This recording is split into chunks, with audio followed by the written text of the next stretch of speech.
YouTube, this is the Bucket coming at you today with my Interams Walther PPK in 380. I wanted to talk to you guys a little bit about this because this is one of those really iconic firearms. It was used in World War II by the Nazis. Then obviously it became the gun that was held by James Bond, and it's just a really iconic piece of firearm history, and that means that a lot of people are interested in it, and they kind of have an interesting history post-war. So I'm going to talk a little bit about where these guns came from, but I'm also going to talk about, and the focus of this video is really about firearms made after the war. So these guns were originally made in 1929 through 1945 in the Zella factory by the Walther Corporation. And these guns, the Walther PP, which stands for police pistol, the PPK, which was the detective model, and then later on the PPKS came out, and those were not pre-war guns. These guns were all made in the Zella factory, and they were really popular by officers and by the regular German citizens. And those guns were huge war bring-back guns, and so you see a lot of them in the country that way. But after the war, in 1945, Germany was split into East and West Germany, and the Zella factory was actually on the eastern side. Karl Walther escaped to the West German side, and obviously he was not a gun manufacturer at that point. These guns, though, were really well sought after guns, and people still wanted to be able to purchase these firearms. And so a company in France called Maneurin hunted down Karl Walther in West Germany and asked if they could start producing these under contract in France. And after 1945, the West Germany was not allowed to be producing firearms, so Karl Walther thought this was a great idea, and he actually gave the technical package to Maneurin. He had smuggled that to West Germany, and Maneurin started producing Walther PPs and Walther PPKs under contract. And Maneurin ended up making those from 1952 to 1986, and you'll see those made in France. They'll have the Maneurin logo on them, and they were very popular firearms. And since the Walther PP and PPK design was a good design, they ended up becoming very good sellers. And Karl Walther used that money to create the Ulm factory in West Germany, and actually started to resurrect the Walther company. And he started to actually buy the pieces from Maneurin to start producing Walther PPs and Walther PPKs marked West Germany out of the Ulm factory. Now, these pieces were made in France, but they were made in the white. They were not hardened, and then they were assembled, they were test fired, and they were finished in West Germany. So most collectors consider any gun marked West Germany, even though they were made from French parts, consider them to be of German quality and to be slightly more sought after than just the straight Maneurins. Now, that it's not to say the Maneurins are bad. That's just kind of how the collector market looks at them. These were imported into the United States through Interarms, and you can see the logo right there.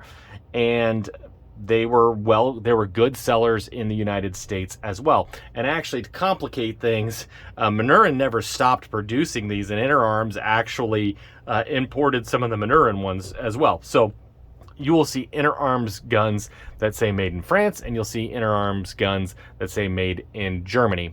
And that's where you're going to want to look at the roll marks and look for where it's made. So mine says made in West Germany here. It also says made in Germany on the grips, and actually on my box you will see that even the sticker is in German. So that's some of the things that you'll want to look for when you're looking at these. In 1978, Interarms got the contract to be able to start producing the Walther PP and PPK in the US. So if you see an Interarms gun that says made in the US, that's actually made by Ranger.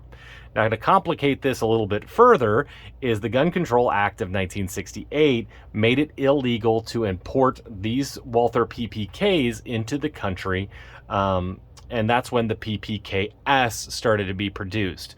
And they will say, mine's Walther PPK, but theirs will actually say Walther PPKS.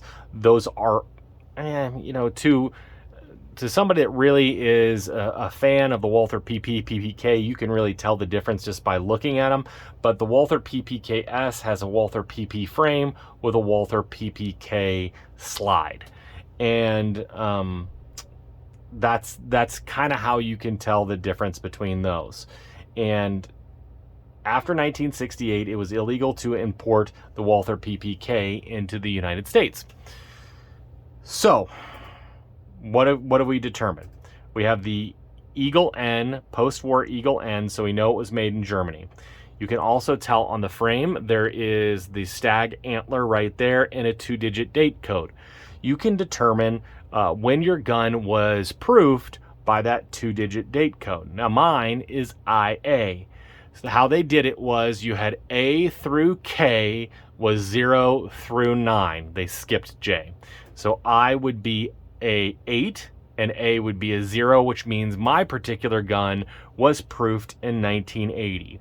I don't know for a fact that it was purchased in 1980, but I know it was made in 1980.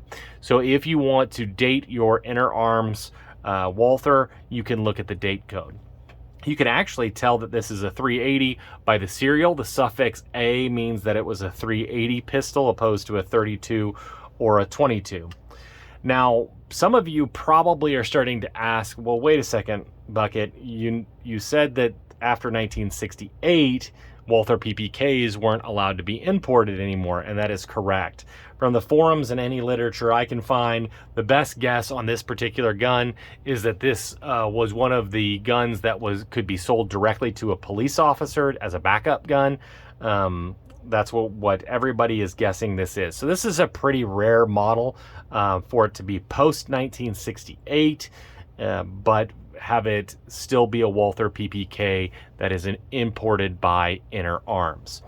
So those are just some of the things that you can kind of look for your pistols. Always look at the first thing that I would do is to look at the barrel. If it is a Crown N or a Nazi Eagle N, that means it was made during the war. You'll also see on the roll mark that'll say Zella Mellis instead of Ulm. If it's post-war, if it says made in France, that means that it was made by Manurin and finished by Manurin. If you see that it says made in Germany and has the Ulm factory on it, then you know that it was made by French parts by Manurin and then finished and fitted and tested in Germany. If you see made in the USA, you know that it was a Ranger, a pistol made from 1978 to 1999 if it has the Interarms.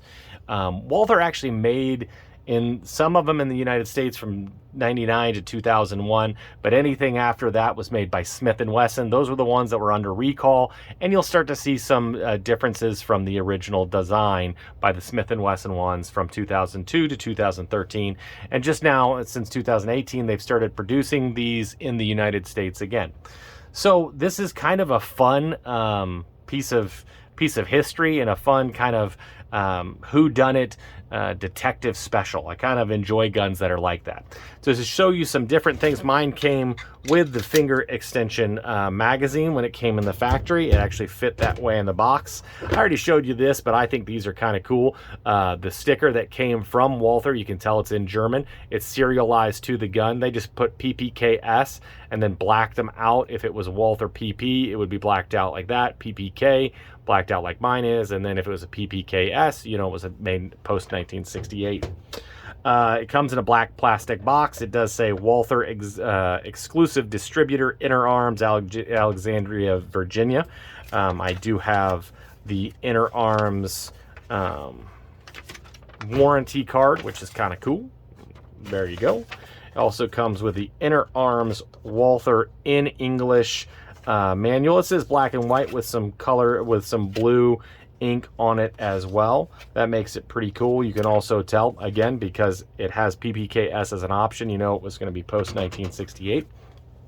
And one of the things that I really like is the test target. I think that it's just a cool piece of the history of the gun that you get with it. This is, again, obviously done in Germany. It is going to be serialized to the gun, and you can see the test target, which is super cool. On the Walther forum, they're actually collecting test target data information. Mine, unfortunately, does not have a date on it, so it wasn't super helpful. But again, it does show that the ink's kind of fading, but it does show 9mm.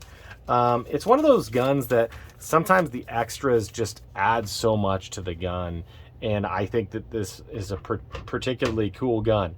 Whatever cop bought this, put it in the safe when they got it home and never fired it. And so I'm excited to take this to the range and to shoot it because I think that this gun was meant to be fired, and I'm excited to get that out there and get some more information about these particular firearms for you guys out there. So I do want to thank you guys for supporting the channel. We're above 500 subscribers. The likes, the comments, the shares are really, really appreciated. And as always, you stay classy, YouTube. Little middle baby bucket, do you want to live in California? No! Why? Because I'm not a communist.